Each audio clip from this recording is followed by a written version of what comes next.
A couple of housekeeping matters before I proceed. I want to make sure we did address the pre-sentence investigation report, and there were no, thank you, there were no objections or corrections that needed to be made to that. We didn't address it. We did not? Okay.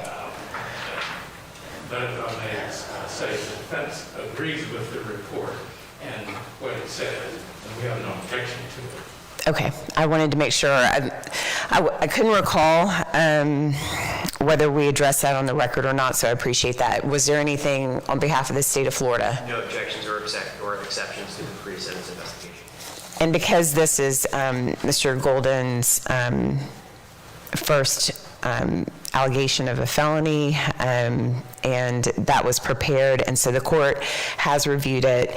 And just as I asked the state of Florida to publish the video for me again, because it had been some time, I think it was November 13th since I had seen it, I do want to say for the record, I did go back through the letters that were submitted to the court. I reread the pre-sentence investigation report, as well as there were several letters on the docket that were filed by family members and supporters of Mr. Golden, and so I did want to put on the record that I did review all of those things before I determined what an appropriate sentence in this case would be.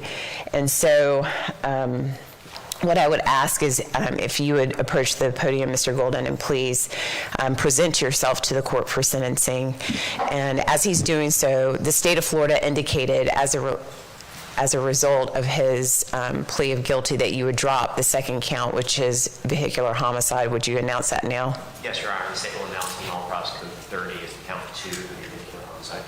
And as far as the court costs, the sentence that would be imposed in this case would carry with it the statutory court costs in the sum of $518 plus a $100, that's including the $100 cost of prosecution fee. Yes, and there's an application fee of $50. Does your client object to that? No, Your Honor. Okay.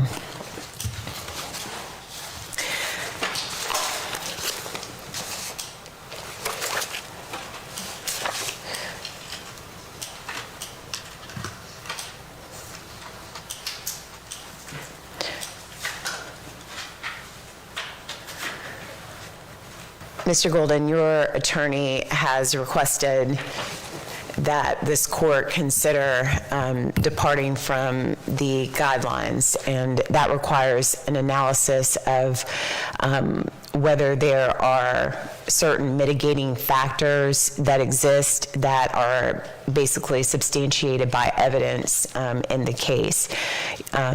Among the factors that this court considered based upon your attorney's request, I did do so.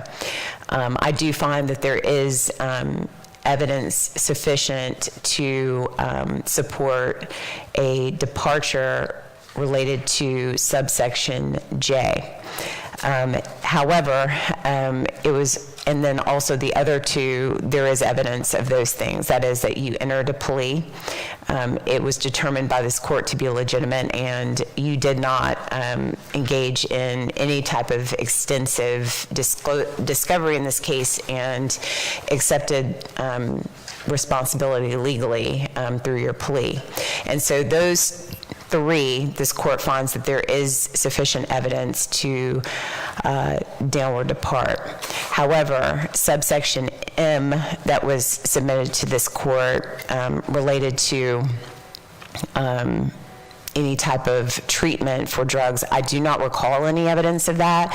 Additionally, this court finds that based upon State v. Avery, that is 384 Southern 3rd 321, that is a 5th District case, 2024, that there is not sufficient evidence to support any type of downward departure sentence related to that particular subparagraph, which is M, for the record, 926. To M. So is there evidence to do so? Yes. Does this court choose to exercise its discretion in doing so? The answer is no. And how I come at that is that I have evidence to do so, but I choose not to. The first and foremost thing that any judge, any court in this state must submit itself to the law, the rule of law. And what I have before me is all I'm considering. But it is important that we consider what you have basically entered a plea to and what you're accepting responsibility for legally. That is that you have pled guilty to aggravated manslaughter of a child. That requires the state to prove three things. That is that you, by culpable negligence, neglected your son. And as a result, you caused the death of your son. And at that time, you were the caregiver of your son, and he was a child. And so what does a caregiver mean? I'm reading from the law. It says it means that it is a person who has been entrusted with or has assumed responsibility for the care. Your son was 8 months old. So culpable negligence for a child in a factual context of that is, it's been submitted to this court that your child was 8, okay, 8 months old. And I will read this because it was submitted to this court through the testimony of some of your family that this was an accident. The law describes accidents this way.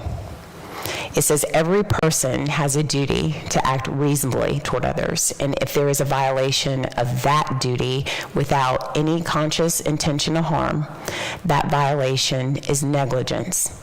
The defendant cannot be guilty of aggravated manslaughter causing the death because of a merely negligent act.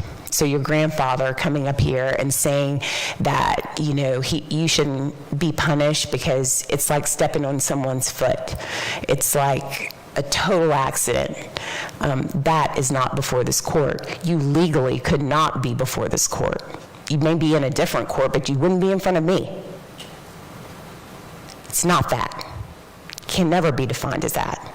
Okay, so I'm going to continue.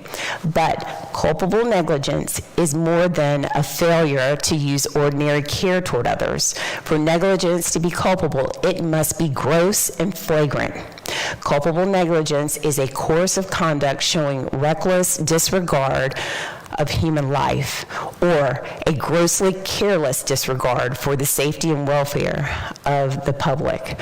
The negligent act or omission must have been committed with an utter disregard for the safety of another. Culpable negligence is consciously doing an act or following a course of conduct that the defendant knew or reasonably should have known was likely to cause death or great bodily injury. That's what I would have said to a jury if you chose to do so.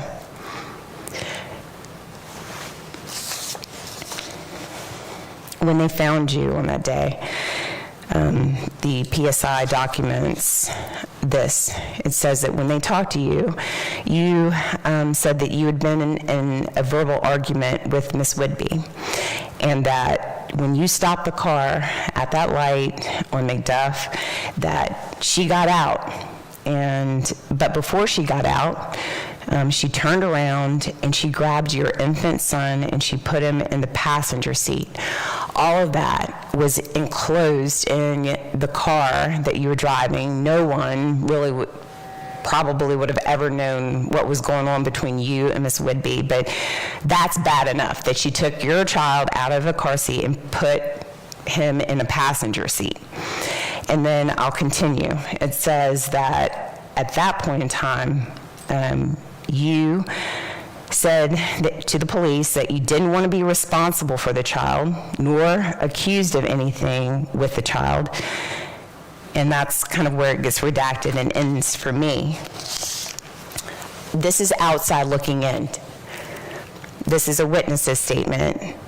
This was a witness that was behind you and Miss Whitby in the light, at the light. She said she saw a female exit the vehicle with nothing in her arms and walk away from the vehicle. She observed the driver's door, that's you, it's open, and the driver placed something next to the vehicle. And then she describes, I'm reading a little bit out of order, it says that she thought that what you placed in the road was trash. Then she said she saw the GMC drive over the item. She saw it move. And then that's when she realized that it was a child. She said the GMC slowly closed the door and slowly drove away.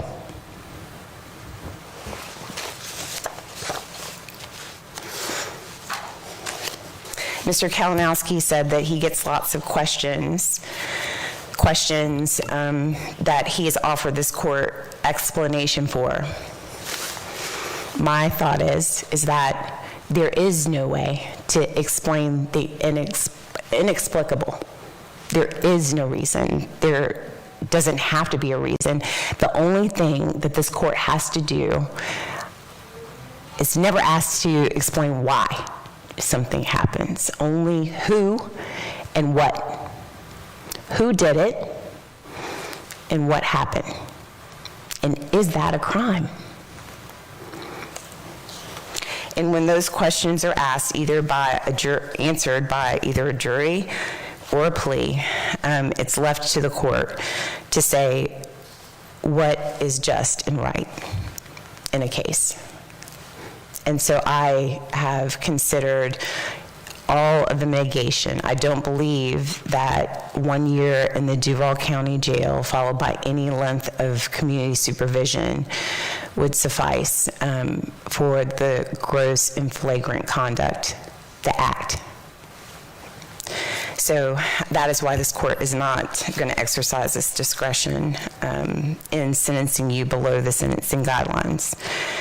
And so what I'm left with is a young man that stands before me, and you, I believe, are everything that your family says that you are.